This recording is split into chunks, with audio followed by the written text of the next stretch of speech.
to a Christmas and New Year's holiday special of LostinTranslationmon. Christmas? Oh, I guess. But didn't Hanukkah finish, like, a few weeks ago? Shh, Hanukkah is forever.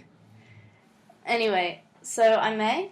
I'm Jay. And so we'll be covering Mini Drama 2 and Mini Drama 3, and Twas a Digi Christmas, which we haven't seen yet, but I thought it was cute enough that we could mention it and it's not too spoilery. So first of all, we have the Digimon Adventure character song and Mini Drama number 2, which is in 3 different parts, and it has Mimi, Sora, and Hikari's character songs for Season 1, and it's got a plot that's sort of staggered between these songs. Like, this one is starts with Butterfly, then it has the first part of the drama CD, then it has... Is that the Ghost of Digimon Future? Go away. And then there's the next part after that. Ghost of Digimon Past. Has Koshiro's character song, and then it's the second part of the CD, the drama CD, and then it's Mimi's song, and then... Oh, no, Sora's in the first one, it's not Sora, it's Koshiro, Mimi, and Hikari. And then the third part... Ghost of Pokemon Preferred. the third part has Hikari's character song, and then it has, like the ending song, like, it has Keep On, and then it has, like, the original karaokes of the character songs. Anyway, so the first part starts with Koshiro's typing on his computer, and Tentomon flies over, and because Koshiro seems like a bit nervous and like he's hiding something, Tentomon asks, what's he doing?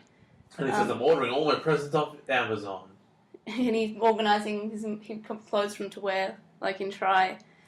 So yeah, then Koshiro says, oh, I'm writing a love letter for someone for Christmas. So then all of a sudden, Tai jumps out of the bushes. Wait, where was he? I thought he was at home. No, somewhere, I guess. In a park? I assume so. Get good Wi-Fi. So yeah, Tai jumps out of the bushes, and he's like, oh, who you seen that to? And then everybody else shows up and says, yeah, who's it for? Literally everyone was stalking him. Yep. Nice. So, like, some people are sort of like, oh, I don't really mind. Like, I don't really want to know. And then, like, they decide they do know. Like, Matt's, he says, oh, I don't really want to know. But then he acts curious, and Gabumon says, I thought you didn't want to know. And that's cute. And Matt's like, what if it's me, though? So while everyone's distracted, Koshiro says, Tentomon evolved to Kabuterimon, so Kabuterimon, like, flies them away.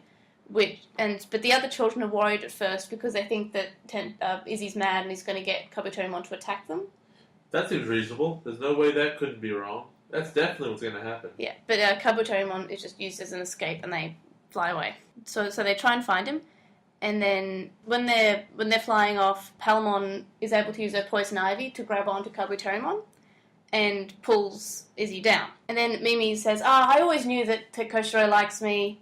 It's something that I always knew. And then it's not just Koshiro either. It's Tai, Chi, and Yamato, and Joe, and Tekeru. Everyone likes me.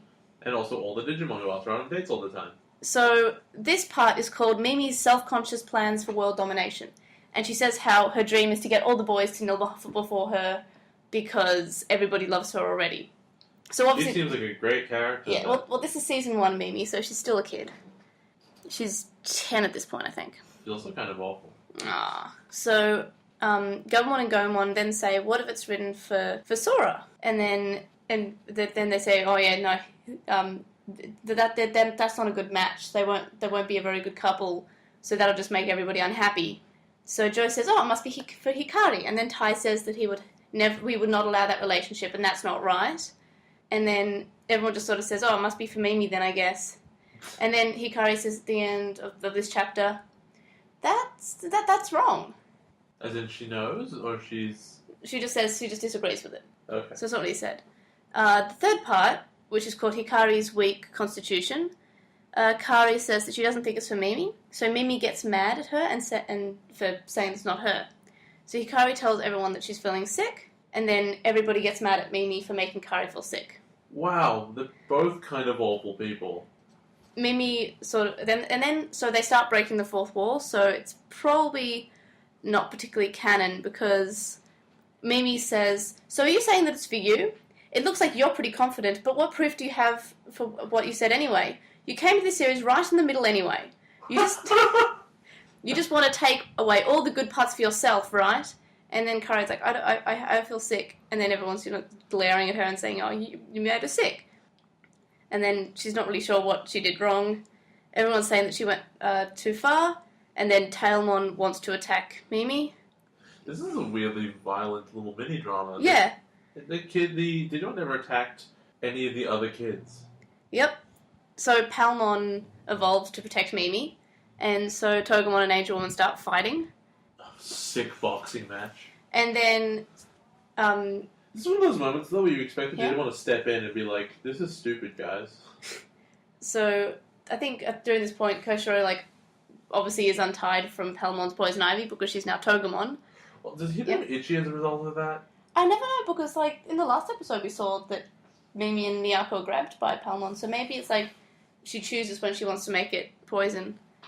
Anyway, Tentamon asks if Koshiro's okay, and then Koshiro says, thanks for helping me, and then Tentamon says, oh, who was the love letter for? And then Koshiro says, oh, it's Beep-san, because it's beeped out. So it's beep, and everyone goes, eh?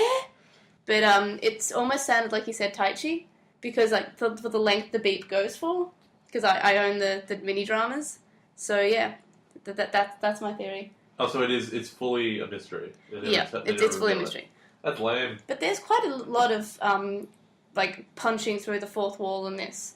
For starters, Joe says that his glasses are not the same as Sho Tsurube, I think it is, and I think he's a Japanese actor.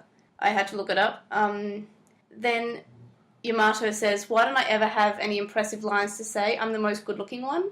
Because you're really lame. Then Sora says, let me have my say too then. Who said I acted like a stinky old woman? And then Patamon says, I want to evolve every week like everybody else. And then Taichi says, and my socks are not super loose. Are they? I forget. His socks are really saggy. Okay. So yeah, I like it.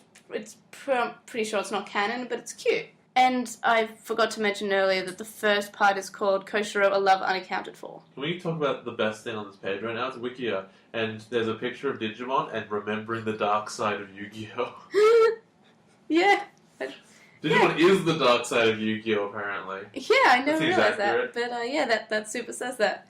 So what did you think of the mini drama? I think that it's kind of stupid. I don't like when they're kids. I don't like when the kid Digimon are not stepping in to say that fighting the others is not a good plan, because we know they're more rational than the kids are by and large. Mm-hmm. Especially when they evolve, because they become adults in mindset as well. I think the concept is cute, but the fact that it devolved into conflict the way it did, it feels like the exact problem a lot of the shows have, which is the fighting for the sake of having a fight. Mm-hmm.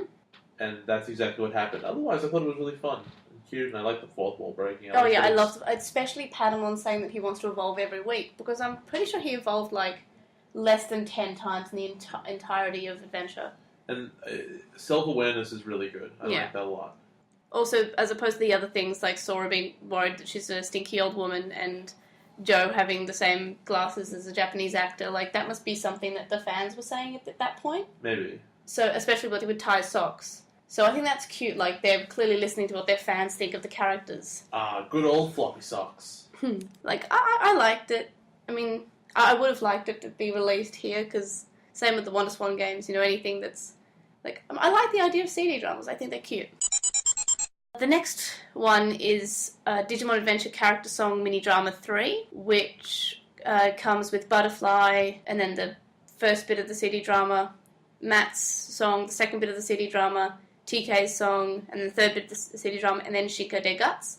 And this is the New Year's episode. Like how the Christmas one had a picture of all the kids setting up a Christmas tree and they're surrounding a cake and they're, it's very cute. This one, they're doing the New Year's festival thing. And they actually mention New Year's as opposed to the last one, which they didn't really mention that it was Christmas. They're very busy. Yeah. So this one starts with the Digidestined talking about how none of them have had their first dreams of the year, which I've heard mentioned a lot in anime and any Japanese media, and it seems to be they have this belief that the first dream you have in the new year is going to represent how that year will go for you. Like, if you dream about, like, you're doing really well and studying really hard, you might be doing well. And then there's this theory that I think you're meant to dream about Mount Fuji, an eagle, and an eggplant. So it goes, Ichi Fuji, Nitaka, San Sunatsubi, which means first Mount Fuji, second an eagle, and third an eggplant. That's oddly specific. Yeah. And if all the three of these things appear, you will have good fortune for the entire year. Well, I'm glad that the dream I had last night was not 11 days later. Yeah. It'll be a nightmare about crap. Yeah, that was spoopy. So anyway, the children are talking about how none of them had their New Year's dream, and they're wondering what's happening. So Yamato, Takeru, Gabumon, and Patamon decide to investigate the matter. They discover The midnight hour. Yeah, it's Persona now. They discover that they aren't the only ones who haven't had their dreams, and no one in the entirety of Tokyo has had their first dream.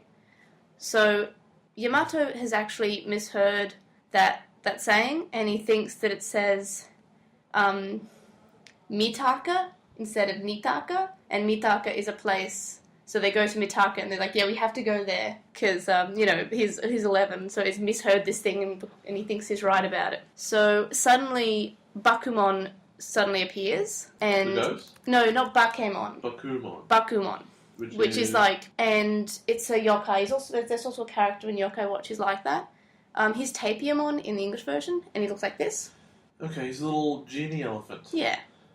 So there's like this yokai who like eats dreams, and Baku, I believe, is the onomatopoeia for gobble gobble or eat. But there's this cute little exchange in this city drama that I know enough Japanese I just was able to grasp that concept that TK says Bakamon, as in, baka meaning idiot. So I thought that was cute. And then Kanji. Bakumon attacks them with his attack Nightmare Syndrome. Is it implied that this one Digimon ate everyone's dream? Yep. That's crazy. How Yep. can he do that? That's a lot of dreams to eat. Wouldn't he be full after like 2? Well, that's just the yokai is based on that does that. No, but wouldn't he be full after like eating one person's dream? It seems really inefficient that one of them can eat everyone's dreams. Well, I think it's just in Tokyo, like not in everyone in the world. But still, but that's like a million dreams. That's several million dreams in one night. Yeah, so I've got it here that the Baku is a mythical animal similar to a tapir, believed by the Japanese to eat dreams. They're dicks. Yeah. So Joe says, "Gar." So suddenly they appear in a park, and Matt hears Patamon's voice crying for help. But all that he is able to see is a kite, which is stuck in a telephone line above him. So then the kite starts talking, and he finds out that the kite's Patamon. Then Patamon sees a cat, and it turns out to be Takeru, and he sees Gabumon, and he's a lion head. This is a bit trippy. Just a bit. So they find out they are actually inside of Takeru's dream right now, and... I'm surprised. Yeah. This is what surprised me. So, Takeru explains that Patamon's a kite because Patamon always says how he wants to fly high in the sky, and he can only sort of flap his wings slightly off the ground. And Gabumon's a lion head because he looks like one. That's his reason. What? That's his reasoning. Gabumon looks like a lion's head. He doesn't. Not really. Yeah. So, then Bakumon says that they'll be stuck in TK's dream forever.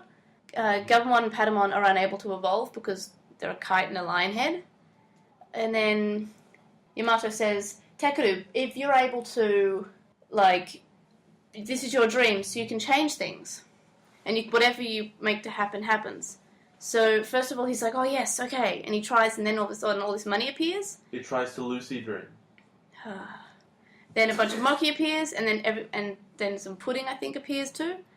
And then everybody turns back to normal. Great goose papa juice. So Gabumon and Patamon are able to evolve, and they beat Bakumon. And then the third part is my favourite part, and it's called the Digimon New Year Performance. So they all... Digimon Shinkers. Shinkers, evolutions, like they're the Digimon evolutions. Okay. Yeah. So this is like a talent show, and I think it's so cute. So first of all, Agumon shows up, and he's like, okay, this is my talent. I'm going to blow fire. And everyone says, that's boring, you always do that. And then Agumon says, then I'll evolve. And everyone says, but you always do that too. And can you do anything that's interesting? And then Gubumon's like, leave this to me. And then Gubumon takes off all his like his fur. And everyone's like, oh, whoa, so that's what you really look like. Then Patamon... Is that a talent to take your clothes off? Apparently. Okay. So Patamon then says, okay, I'm next. And then she starts talking like a cactus. So she has a conversation with Togemon without evolving. She just puts on Togemon's voice. And then Patamon asks Togemon herself, so how have you been lately? And then she puts on a Togemon voice and says, my skin has been like so dry these days. And then Patamon says, oh, you two, let me feel. Ouch, you really need to get that trimmed. You're a girl, remember? And then Togemon says, Toge. Is that the sound that cactuses make? Apparently. Toge, Toge, Toge. So everyone thinks that's pretty wonderful. Then Tentamon's impression, and I think this is one of my favourites. Tentamon starts talking without his Kansai dialect. So he just talks normally, and everyone's like, wow! And I really want to hear that, actually. I've got it, we can listen to it. Okay. So, yeah. The next one is Piamon, who starts making the sounds of a bird, and then she makes the sound of the Okinawa rail, which is like a train. And then Sora's very impressed, and she's the only one clapping. And then Taichi says, does the rail really sound like that? And then Gomon comes up next, and because Gomon's hilarious, he just does seal sounds, but they all sound the same. But Joe is very proud. And Mimi says, yeah, they all sound the same. Then Tailmon decides to do her talent. So she puts on a cutesy voice and says, I will now chase my own tail, Nyan. And she starts chasing her tail and nying. And everyone's really amazed by this. I'm like, wow, she's moving so fast. And Hikari says, that's not really like you. That's not your character. So then Patamon says, all right, I'm last. Patamon de-evolve. Tokomon. And it's like, wow, we've never seen that before. Someone can de-evolve. And everyone's really impressed. So Tokomon says, this is my impression. I will now burn a mosquito repellent inside my mouth. So this is like a reference to those pig ceramic mosquito coil holders. And then Joe says, wow, it's been a long time since I saw a pig-shaped incense holder. And then Tokomon says, hey, I'm not a pig. And then Tekuri says, oh yeah, Tokomon has the best impression. And then Yamato says, no, Gabumon's the best because he showed bravery. I don't really get it. Why did he burn one in his mouth? Is that a talent? Is it that his mouth is tough? Well, yeah, I guess, because he's still burning something, and he's, like, keeping his mouth open, because, I think it's another sort of case of breaking the fourth wall. Like, we've seen Togemon have that huge mouth with huge teeth. Yeah. So, yeah. Then Taichi, everyone's arguing about whose Digimon's the best, and Taichi starts talking to Agumon and says, oh, don't worry, Agumon. You can think of something that's better for next year, alright? And then Agumon's sulking. He's like, oh, I can do a good one too. And then he says, look, hey, everyone, look at my impression. And then he blows fire. But everyone ignores him because they're all arguing. And Agumon says, oh, no one's listening to me. Then he gets mad and he's like, Agumon, Shinka! Skull Greymon! And then everyone runs off and screams. So what did you think of the plot of I'm really enamored with Tentamon speaking totally normally. Well, I'm pretty sure that would just be his voice actor speaking his normal voice. I know, but you have to present it because it still has to sound like Tentamon but without an accent. Which is weird because I don't recognize the accent, right? But it's still really interesting. Yeah. I think Talmon's is cute too because she puts on a different voice as well. Yeah, that's adorable. And everyone's clapping, and I like the reactions. I like when the bird impressions, and it's just Sora clapping, like, yeah, it was great! And not even noticing that no one else cares. Oh, same with Joe, because Gomon was just making the same sounds. But I don't think he was clapping per se. He was like, that was great. Yeah, so I really like that. This is my first heel impression. Bark, bark. This is my Wallace impression. Bark, bark. So, these mini dramas I think are less serious as the other ones. These seem more jokey, like more for fun. Like I believe the other CD dramas are slightly more serious, and get serious. I'm not entirely sure if the other CD dramas are considered canon, but from memory that they are taken a bit more seriously than this, and I like that this is sort of like, they're very short mini dramas, they're all just a few minutes in length, but yeah, they make me happy. It's very cute at least. So I'm going to finish the show with a line that Kari says in the English version. Of course, this is 100% silence, in the Japanese version. We watched it just before. It wasn't really that many spoilers. It mentions Ken, but unfortunately... I think it confirms a theory of mine. I think, maybe. Yeah, so if you, just let me go through this and then we can talk about that slightly, because it sort of counts as a bit of, what you think of before, but it's not a super big spoiler since Jay already knows that Ken isn't bad forever. Spoilers. So anyway, it goes... Agumon, you are the best present ever. Can you stay through till New Year's? I thought you'd never ask me. Whee! Be careful, guys. You just ate. I don't want you losing your Christmas dinner on my bed. Tell me a Christmas bedtime story, would you, Ty? I know one. 'Twas a Digimon Christmas and everyone was busy, especially the likes of Tentomon and Izzy. Joe played with Gomamon, Matt and Gabumon ate. Palmon saw Mimi, isn't that great?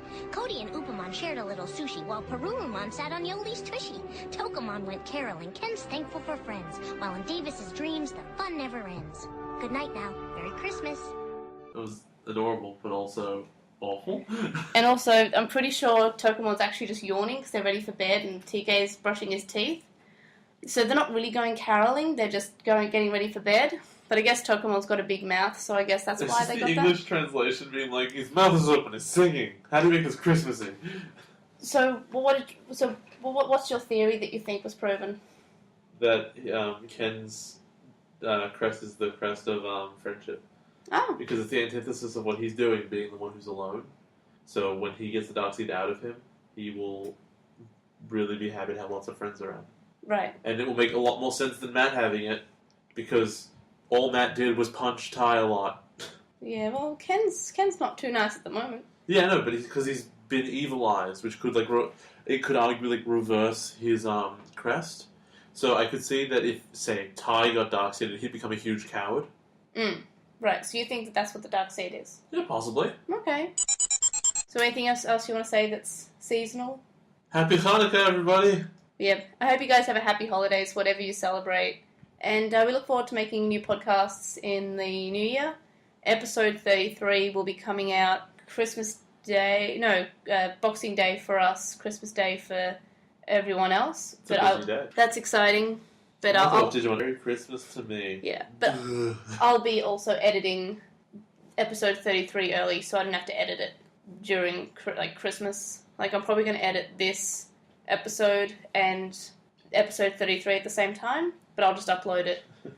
Harry edited it. Gosh, you're really obsessed with that line. He pocketed it. So, I'm going to link the show notes in the description as always. And thanks to our patrons, Stephen Patamon, who you can follow at Stephen Patamon on Twitter, Wuchinglong, who has a Twitch channel, which is twitch.tv/WUQINGLONG, MetalMamemon, Joe, and Thunder. Thank you, everybody. Have a Merry Holidays and New Year and stuff. Merry Pringles. Merry Christmas. Merry Christmas, my song for you.